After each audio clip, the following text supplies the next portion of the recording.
Selamat pagi teman-teman, bertemu kembali ya saya.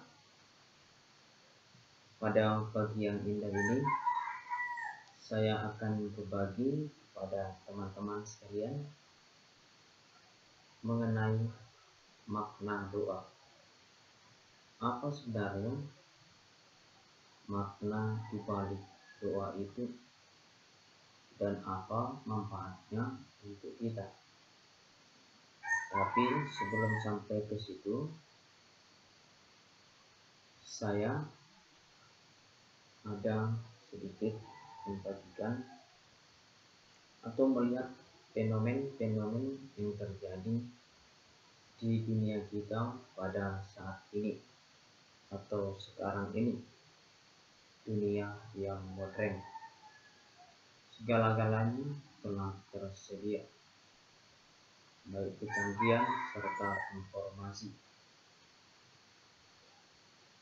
Dunia pada saat ini adalah dunia yang serba cepat. Informasi sangat mudah didapatkan oleh setiap individu. Dunia pada saat ini dunia yang instan. Kita mendengar berita-berita baik mengenai agama, keyakinan, bahkan eksistensi Tuhan, begitu banyak dibicarakan, bahkan politik, teknologi, dan lain sebagainya. Banyak kaum beragama, para pengikut Yesus dari kalangan Kristen yang melihat doa serta liturgi itu, saya pikir sedikit jenuh atau bosan, tak ada maknanya saya pikir didapatkan mereka dari hal tersebut.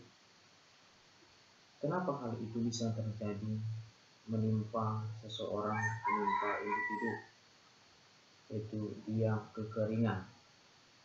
Bahkan orang-orang intelektual, orang-orang jenius menimpa hal demikian.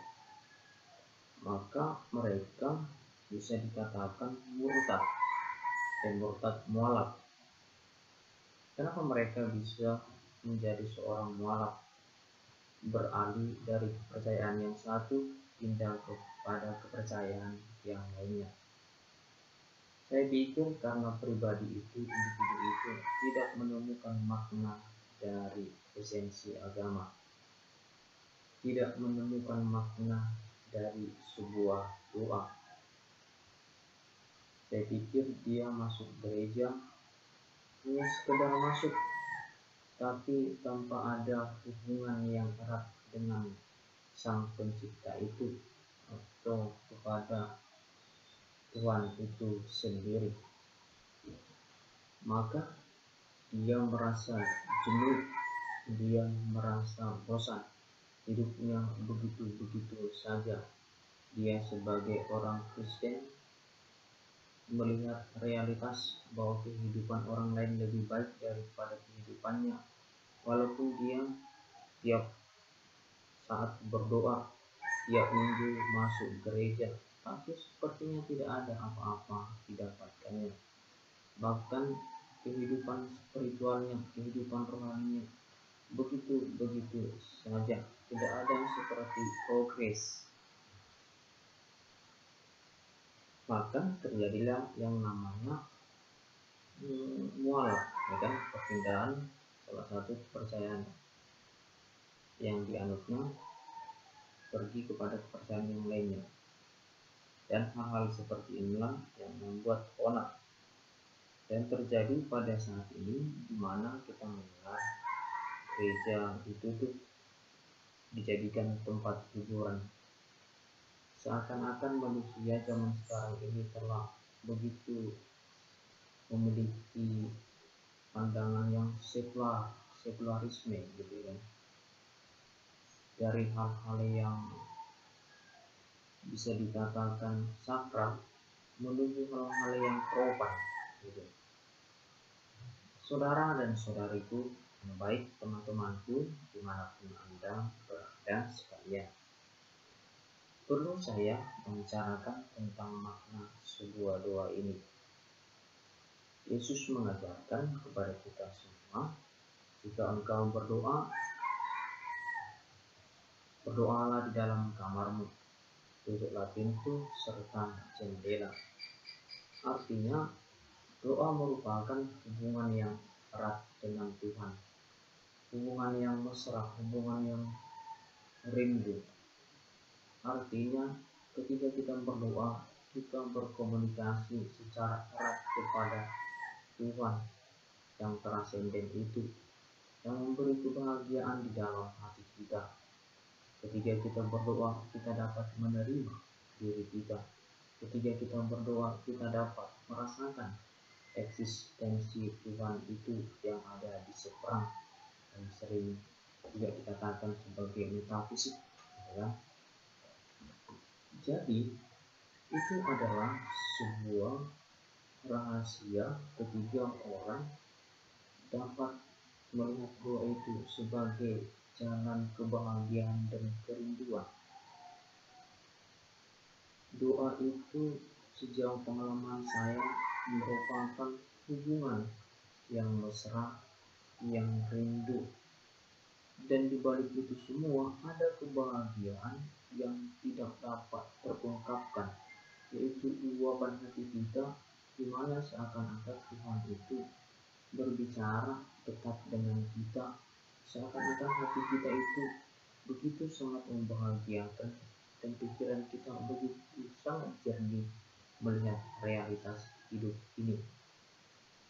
Ketika orang berdoa secara dalam, maka dia akan mengenal Sang Kristus itu dengan lebih baik, dengan lebih estetik. Dia akan dapat memaknai Yesus Kristus itu, kedatangannya, kesengsaraannya, serta kebangkitannya. Karena apa? Karena ada komunikasi antara Sang Pencipta dengan yang diciptakannya, yaitu manusia. Maka manusia merupakan ciptaan kodrat yang paling tinggi yang diciptakan oleh Allah sendiri. Maka manusia memiliki kekayaan spiritual. Manusia itu bukan hanya terdiri dari materi, tapi juga dia terdiri dari jiwa, roh. Hal itu meliputi ada secara ontologis di dalam diri manusia tersebut. Saudara dan saudariku, teman-temanku yang baik, siapapun Anda, dimanapun Anda, kita sebagai ciptaan Allah yang memiliki ketergantungan kepada Allah tersebut, sebenarnya kita harus menyadari eksistensi diri kita, keberadaan diri kita sebagai ciptaan, bahwa ada kekuatan di luar diri kita, yaitu kekuatan adikodrati. Kekuatan itu yang membuat yang harus kita cari, yang harus kita temukan di dalam doa kita. Doa yang mesra itu bukan doa yang dirangkai oleh kata-kata indah, kata-kata teologis yang begitu mengagumkan, yang begitu memiliki nilai estetik yang mendalam, atau dicampur dengan kata-kata filosofis yang begitu rasional, yang dirumuskan secara sistematis. Itu memang doa yang telah dirumuskan, tetapi alangkah baik, alangkah esensialnya doa itu merupakan sebuah hubungan yang erat. Seperti dikatakan Yesus tadi, tutuplah kamarmu, berdoalah. Artinya doa itu adalah hubungan pribadi dengan Sang Pencipta, komunikasi antara Bapa dengan anaknya. Itulah doa yang memberi kebahagiaan, yang memberi harapan, yang memberi cinta. Ketika orang berdoa, dia akan dapat mencintai Allah itu. Ketika dia dapat mencintai Allah, meresapi kasih Allah di dalam hatinya, maka dia akan dapat mencintai sesama dimanapun dia bereksistensi, karena dia telah disapa oleh sang cinta itu, karena dia telah diberi cinta dari sang cinta itu, maka dia akan dapat membagikan cinta kepada sesamanya dimanapun dia berada. Seringkali orang yang memiliki doa seringkali dikatakan memiliki cinta agape. Apa sebenarnya cinta agape itu?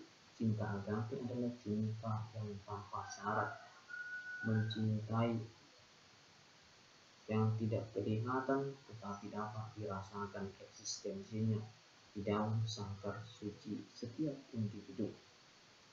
Itu. Jadi